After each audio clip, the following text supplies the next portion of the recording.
한덕수 총리님 그리고 최상목 권한대행님, 제가 발언하는 것을 들으시고 마지막에 총리님은 지금 내란죄 사유에 내란죄를 탄핵 사유에서 제외한 것과 그리고 최상목 권한대행께서는 마은혁 후보자 임명에 관한 의견을 말씀을 해주십시오. 지금 헌법재판소의 과속으로 인한 공정성 그리고 정치적 편향성이 문제되고 있습니다. 헌법재판은 사회적 갈등을 해결하는 마지막 종결이 돼야 됩니다. 그런데 그것이 갈등이 시작이 된다면 그것은 큰 문제입니다. 중립적이고 공정한 재판이 그래서 필요한 것입니다. 특히 헌법재판은 단 한 번으로 끝납니다. 잘못되면 이것을 바로잡을 기회도 없습니다. 탄핵심판의 경우에는 형사소송 절차를 준용하도록 되어 있습니다. 즉 탄핵심판은 증거조사가 형사소송에 준해서 엄정하게 이루어지도록 해야 된다는 것이고 당사자의 방어권이 충분히 보장되어야 된다는 것입니다. 특히 형사 절차에 준해서 정치적 중립이 필요하다는 의미일 것입니다. 혹자는 이렇게 얘기합니다. 헌법재판관 9명 중에 3명은 대통령, 3명은 대법원장, 3명은 국회에서 추천하도록 되어 있다. 그 자체가 벌써 정치적 중립을 기할 수 없다. 따라서 정치적 편향성 문제를 제기하는 것 자체가 국회에서 이미 3명을 추천하도록 되어 있는데 그 자체가 문제다라고 이렇게 호도하고 있습니다. 그런데 헌법재판관 9명 중에서 3명은 대통령, 3명은 대법원장, 3명은 국회에서 추천 임명하도록 하고 있는 것은 헌법이 포함하고 있는 가치들에 대해서 국민의 다양한 견해를 녹여낼 수 있도록 하자는 취지이지 그것이 정치적 편향성이나 아니면 불공정한 재판을 방치하자는 취지는 아닐 거라고 생각합니다. 예를 들어서 호주제 폐지나 양심적 병역 거부 등에 대해서는 그런 사회 문제에 있어서는 국민들의 다양한 의견이 있고 가치 판단이 있을 수 있습니다. 그런 것들을 잘 녹여내자는 취지지 정치적으로 탄핵과 같이 민감한 사건에서 정치적 편향성을 노골적으로 드러내서 답정너 판결을 하라 그런 취지에서 국회에서 3명을 추천하는 것은 아닐 것입니다. 그렇게 하라고 헌재 재판관 구성을 다양성을 기한 것은 아니라고 생각합니다. 저희들이 문영배, 정계선, 이미선 재판관에 대해서 정치적 편향성을 지적하고 있는데 헌재는 이에 대해서 뭐라고 하겠냐면 헌법과 법률에 따라서 재판할 것이기 때문에 아무런 문제가 없다고 합니다. 법과 양심에 따라서 재판할 것이니 입 다물고 있어라 라고 할 것 같으면 법관의 제척, 회피, 기피가 왜 필요합니까? 예를 들어서 제가 재판장이고 제 아내가 재판 보러 왔다.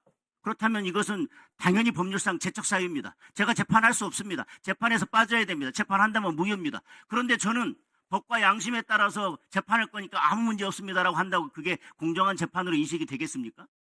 공정성에서 문제를 제기하니까 저는 요즘 제 아내하고 사이가 더 안 좋기 때문에 더더군다나 문제될 것이 없습니다라고 한다고 해서 국민들이 설득이 되겠습니까? 저는 재판은 결과도 공정해야 되지만 처음부터 끝까지 공정성 자체를 의심받을 만한 일이 손톱만큼이라도 있어서는 안 된다고 생각합니다.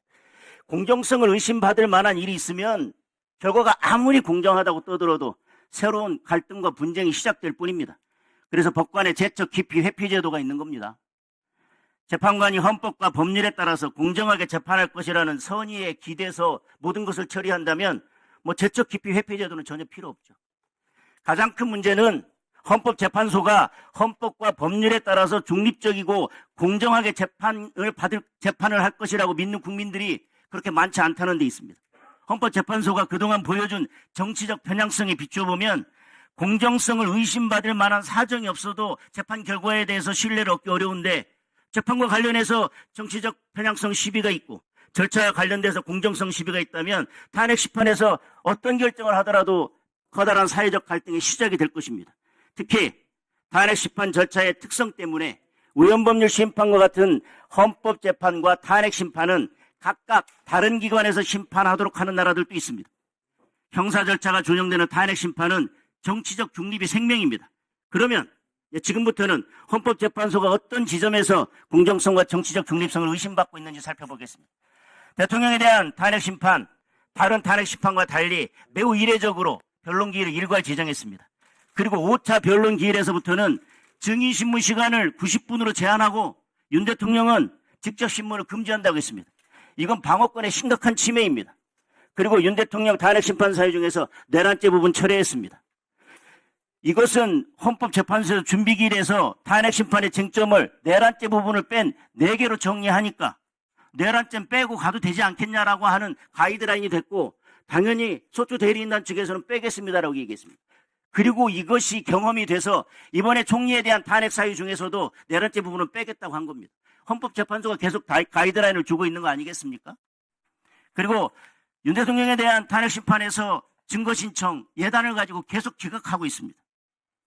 그리고 이진숙 방통위원장에 대한 탄핵 결정에서 4대 4가 나오니까요. 이제 다급해진 것 같습니다. 문영배 헌재 소장이 이제 그토록 말이 많고 정치적 편향성이 문제가 되고 있는 마은혁 후보자를 임명하는 권한쟁의 심판에서 무리하게 변론 종결하고 선고하겠다고 했습니다. 그리고 이거에 대해서 헌재가 나서서 선고를 앞두고 헌재 결정을 따르지 않으면 헌법과 법률에 위반하는 것이라고 브리핑까지 했습니다. 그 얘기는 뭐겠습니까? 우리는 이거 인용 결정할 테니까 반드시 따라라. 따르지 않으면 문제가 생길 것이고 헌법과 법률에 위반되는 거니까 탄핵 사유가 된다라고 헌재에서 이 또한 가이드라인을 주는 거 아니겠습니까? 문영배 권한대행의 SNS가 논란이 되고 있는데요. 당사자도 아닌데 뭐가 문제냐고 하지만 윤석열 대통령을 뺀다면 이 사건 탄핵 심판과 가장 이해관계가 큰 사람이 유력한 대권 주자로 고명되고 있는 이재명 대표일 겁니다. 그리고 SNS 관련해서 대법원의 공직자윤리위원회 권고위원 제7호에 의하면 법관은 사회적 논란의 중심에 놓이게 되거나 향후 공정한 재판에 영향을 미칠 우려가 야기될 수 있는 외관을 만들지 않도록 SNS 사용에 있어서 신중을 기해야 된다고 하고 있습니다. 정계선 재판관의 배우자 논란, 그 배우자가 계엄 직후에 윤 대통령 탄핵을 촉구하는 시국선언에 동참했습니다. 이미선 재판관, 친동생 이상희 변호사가 윤석열 퇴진 특별회의 부위원장을 맡고 있고요. 그 다음에 최상목 권한대행 관련된 헌법소원을 그 단체가 내기도 했습니다. 이런 편향성을 보고 이것이 헌법재판소가 가지고 있는 내재적 한계고 당연히 다양성의 범위 내에 포함되는 거니까 괜찮다고 할 수 있겠습니까? 이걸 보고 국민들이 어떤 결론이 난다 하더라도 공정하다고 이야기할 수 있겠습니까? 제가 아까 말씀드린 두 가지 답변해 주십시오. 잠깐만. 의원님들, 우리 국회는 국회법 60조에 의하면은 상임위에서는 일문일답을 원칙으로 하게 돼 있습니다. 앞으로 장동혁 의원처럼 일괄 질의, 일괄 답변을 기회를 제가 주지 않겠습니다. 오늘 처음이기 때문에 증인석에서 답변해 주시고 일괄 질의, 일괄 답변은 제가 이미 주지한 바와 같이 전통적으로 우리 국회는 일괄 질의, 일괄 답변이 아닙니다. 일문일답의 답변 형식이 되어 있습니다. 이런 기회는 이 다음부터는 제가 안 주겠습니다.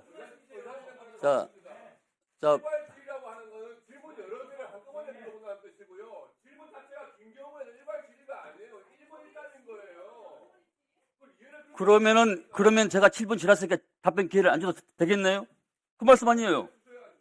아니지, 7분 이내에 하게 돼 있으니까 안 줘야 맞는 거죠.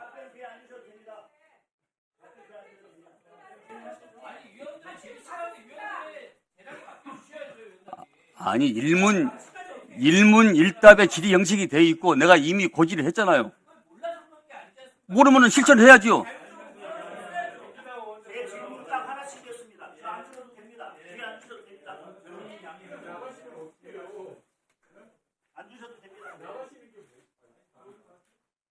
아니, 한기 원사님, 이런 A가 어디가 있습니까?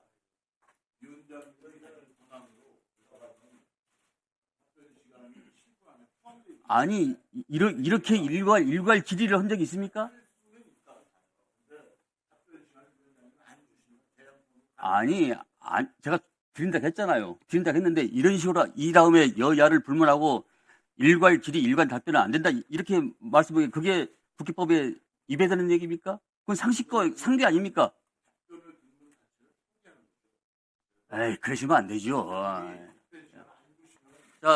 우리 말씀하십시오. 네. 네, 아까 말씀하신 내용들은 지금 헌재 심리 중이고 아직 결정이 나지 않았기 때문에 제가 예단해서 말씀드릴 수는 적절하지 않다고 생각합니다. 네.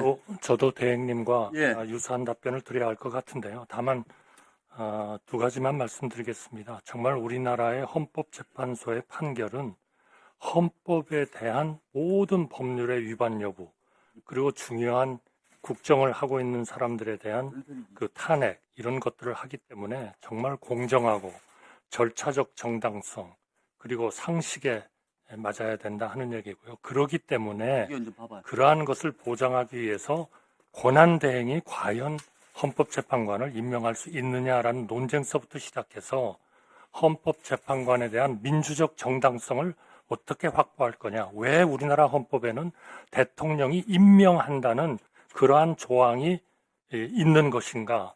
왜 우리 국회의 인사청문회를 거치고 여야가 투표에 참여를 해가지고 여야 합의로서 이러한 사람들을, 합의라는 것이 만장일치라는 것이 아니고 여야가 투표 과정에 참여하고 인사청문회에 참여해서 왜 그렇게 이제까지 임명하는 절차를 단 한 명에 대해서도 예외를 두지 않았던 것인가? 이런 것에 대한 모든 사안을 우리 국민들과 학자들이 잘 알고 계시고 또 우리 헌법재판관님들은 더 잘 아시리라고 생각합니다. 이 모든 것에 대해서 국민들이 정말 납득할 수 있는 그러한 판결이 아니면 정말 우리나라에 있어서의 중대한 이런 국민적 분열, 의견의 분열에 대해서 저는 현직 직무 정지된 총리입니다만 정말 큰 걱정을 하고 있습니다. 이상 말씀드리겠습니다.